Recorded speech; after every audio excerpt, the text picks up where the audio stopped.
Hello hi, कशा आहात? मस्त ना? मस्तच राहा. मी अपेक्षा तुमच्या सर्वांचं स्वागत करते माझ्या यूट्यूब चॅनलवर आणि त्याचं नाव आहे अधिरामम. खूप दिवसानंतर आता मी व्लॉग टाकणार आहे आणि आजपासून तर मी रेग्युलर टाकणार आहे असं म्हणायला हरकत नाही. अधिराला शाळेतून घेऊन येत असताना फ्रेश असे गाजर मार्केटमध्ये आलेले होते आणि आता सध्या गाजरचा सीझन आहे. म्हटलं चला आपण पण गाजराचा हलवा बनवूयात.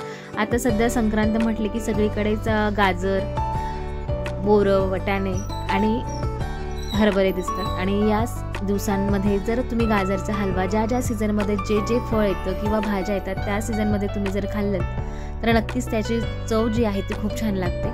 आज गाजरचा हलवा बनवायचा होता म्हणून मी सकाळीच तूप बनवून घेतलेलं होतं आणि हा जो व्हिडिओ येतो आहे हा दुपारानंतर येतो आहे. आणि गाजरच्या हलव्यामध्ये जर तूप जर जास्त असेल तर नक्कीच गाजरचा हलवा त्याच्यामध्ये खूप छान लागतो आणि घरचा जर गाजरचा हलवा पण बनवतो त्याची चव वेगळीच लागते. इथे मी 4 वाट्या जे आहे ते गाजर खिसून घेतलेले आहेत आणि गाजर खूप छान लालबुंद होते आणि त्याच्यामुळे कलर पण सुंदर आलेला होता. इथे जो तूप बनवलेलं होतं त्या तुपामध्येच मी आता गाजर टाकून गाजरचा हलवा छान असं वेळ त्याच्यामध्ये परतून घेणार आहे. कारण गाजर शिजायला वेळ परतेपर्यंत त्या वेळात एक्स्ट्रा जे कामं असणार आहे. इथे मी आता दूध टाकून दिलेलं आहे. दूध टाकल्यानंतर इथे 4 वाटीला मी 1 वाटी साखर ॲड केलेली आहे. तुम्ही साखर कमी जास्त टाकू शकता, पण गाजरच्या हलव्यामध्ये जर तुम्ही साखर प्रमाणात टाकली तर तुमचा हलवा चवीला खूप छान लागतो.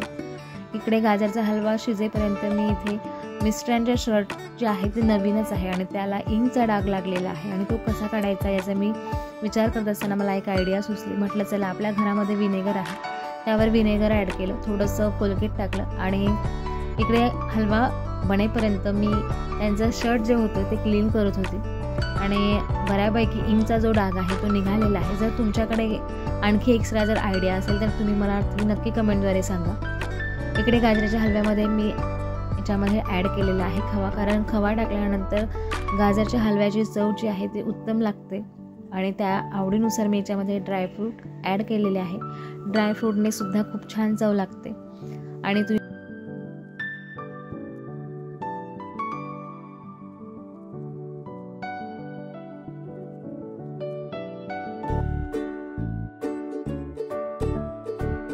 2024ची सुरुवात आणि एंडिंग भरपूर अशा लग्नाने झाली, कारण भरपूर लग्न होते आणि 2025चे आमच्याकडे आता हे पहिले लग्न आहे आणि या लग्नाची जी तयारी आहे ती चालू झालेली आहे. कारण लग्न आहे येत्या फेब्रुवारी महिन्यात 4 फेब्रुवारीला आणि त्याची तयारी आतापासून चालू झालेली आहे.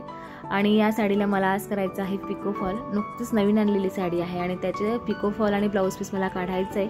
म्हटलं चला आज तुमच्यासोबतच साडी ओपन करते आणि साडी जी आहे ती आकाशी कलरची आणि त्याचे किनार जे आहेत ते सिल्वर कलरचे आहे. साडी जी आहे ती खूप सुंदर दिसते, तुम्ही बघू शकता, अंगावर खूप छान वाटते.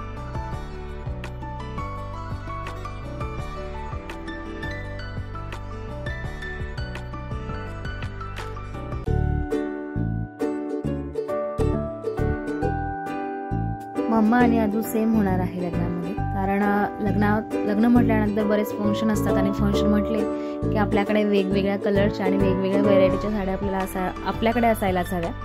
इथे जो आहे आता मी फॉल जो होता तो धुवून घेतलेला होता आदल्या दिवशीच आणि आता इथे बसणार आहे मी फॉल लावायला.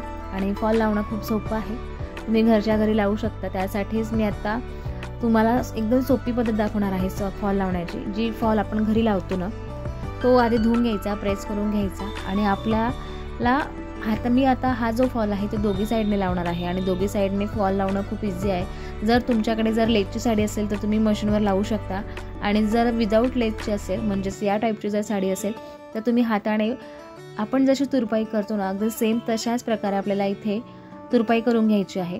आणि जी तुरपाई आहे ती बारीक असायला हवी जेणेकरून ती पाहताना सुंदर दिसेल आणि जाड वाटणार नाही. आणि मुलांना जर आपण घेऊन बसलो ना तर मुलं मोबाईल खूप कमी बघतात, म्हणून मी फॉल लावताना अधिराला माझ्या शेजारी घेऊन बसलेली आहे, कारण तिला ड्रॉइंग करायची होती आणि स्कूलमध्ये तिला होमवर्क पण दिलेला होता. ती खूप मन लावून ड्रॉइंग करते, तुम्ही बघू शकता, आणि तिला माझ्यासोबत व्हिडिओमध्ये दिसायचं होतं म्हणून ती मला बोलली मम्मा मी तुझ्या शेजारी बसणार आहे. मी कुठलंही काम करत असेल तर ती माझ्या जवळच असते. मी इव्हन गॅसजवळ जरी स्वयंपाक करत असली तरी ती तिथेच उभी राहते आणि माझी गंमत बघत असते. मला तिला खूप सांभाळावं लागतं. इथे मी आता संपूर्ण जो फॉल आहे तो खालून लावून घेतलेला आहे आणि हा जो फॉल आहे तुम्ही बघू शकताय अगदी जवळजवळ घ्यायचा आहे. जवळजवळ घेतल्याने तो पायांच्या साकळ्यांमध्ये अडकत नाही आणि लवकर निघतही नाही. अशा प्रकारे जर तुम्ही फॉल लावला तर तुमची साडी ही परफेक्ट राहील. म्हणजे साडी फाटेल पण फॉल निघणार नाही असं म्हणायला हरकत नाही. या प्रकारे तुम्ही साडीला फॉल लावून घ्या. आणि आता इथे शेवटचं जे टोक असते तिथे पॅक करायचं आहे. आपल्याला तिथे 2-3 गाठा मारून घ्यायच्या आहे आणि मारल्यानंतर आपल्याला कैचीने कट करायचं आहे आणि पुन्हा एकदा आपल्याला फॉल लावून घ्यायचं. तुम्ही बघू शकता किती बारीक असा फॉल लागलेला आहे. खूप जवळ घ्यायचं आहे. इथे सुरुवातीला फॉल लावताना आपल्याला 2 डबल धागा घ्यायचा आहे खालचा फॉल लावताना, आणि वरचा फॉल लावताना तुम्ही सिंगल धागासुद्धा घेऊ शकता. पण सिंगल धागा जर घेत असाल तर जवळजवळ घ्या, जेणेकरून फॉलची जी लाईन असते त्याच्यामध्ये काही अडकणार नाही आणि फॉल निघून उसवणार नाही याची काळजी घ्यावी लागते. या प्रकारे मी संपूर्ण फॉल जो आहे तो साडीला लावून घेतलेला आहे. फॉल लावणं ही खूप सोपी पद्धत आहे, कारण बाहेर जर आपण कधी गेलो फॉल लावण्यासाठी तर सहज 50 किंवा 60 रुपये घेतात. पण आपल्या इथे 50 ते 60 रुपये आपण सहज वाचवू शकतो. एका साडीमागे 50 रुपये वाचवले तर आपलाच फायदा. तुम्हाला फॉल लावण्याचा डिटेल व्हिडिओ पाहायचा असेल तर मी तो चॅनलवर अपलोड केलेला आहे, तुम्ही तो जाऊन पाहू शकता.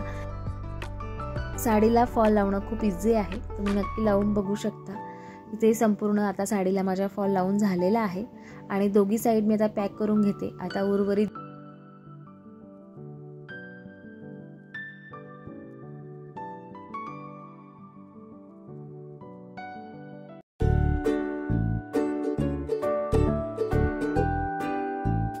सगळीकडून माझा फॉल लावून झालेला आहे.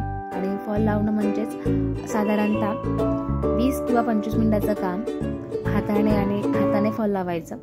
आता माझा जो फॉल आहे हा पूर्ण लावून झालेला आहे आणि गॅसवर माझा गाजरचा हलवासुद्धा बनत होता. म्हटलं चला आपण एवढ्या वेळात आपण आपली साडी तयार करून घेऊयात. तुम्ही बघू शकता साडीला फॉल किती सुंदर छान लागलेला आहे आणि अद्राचे इकडे कलरसुद्धा भरून झालेले आहे, छान भरले ना कलर. आणि ती माझ्याजवळ बसलेली होती आणि तिला पण मी घेऊन बसली तर तिने मोबाईलसुद्धा पाहिलेला नाही. आदिरा फार कमी मोबाईल बघते. जर तुमच्या मुलांचं जर मोबाईल पाहणं कमी करायचं असेल तर तुम्ही तुमच्या मुलांसोबत जास्त टाईम स्पेंड करा, जेणेकरून तुमची मुलं जे आहे ते मोबाईल कमी बघतील. आदिराला आता ड्रॉइंग करून भूक लागलेली होती, तिला खायचे होते पॉपकॉर्न. म्हटलं चल तुला पॉपकॉर्न करून देते आणि मी पॉपकॉर्न करते म्हटलं तर तिलाही माझी मदत करायचीच असते.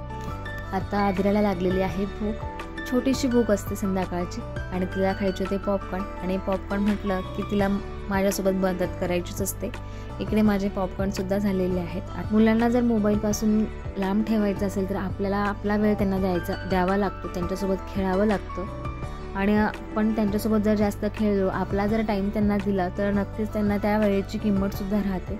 आदिराला मी दूध चहा देते आणि तोपर्यंत आदिरा खूप छान तिच्या घरामध्ये एन्जॉय करत होती पॉपकॉर्न.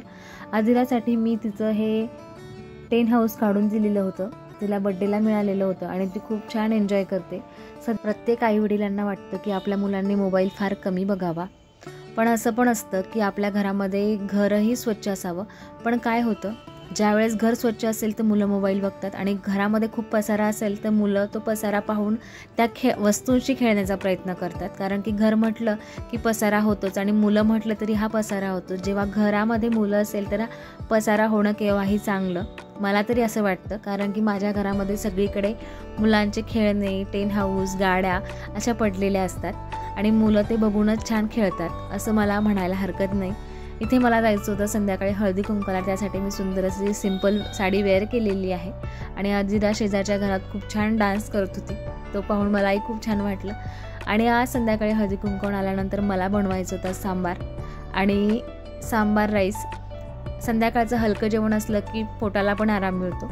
अशा प्रकारे आजचं माझं दुपारचं रुटीन मी तुमच्यासोबत शेअर केलेलं आहे. कसा वाटला व्हिडिओ नक्की कमेंट करून सांगा. व्हिडिओ आवडल्यास लाईक करा, शेअर करा आणि सबस्क्राईब करा. भेटूया एका नवीन व्हिडिओमध्ये. तोपर्यंत बाय बाय.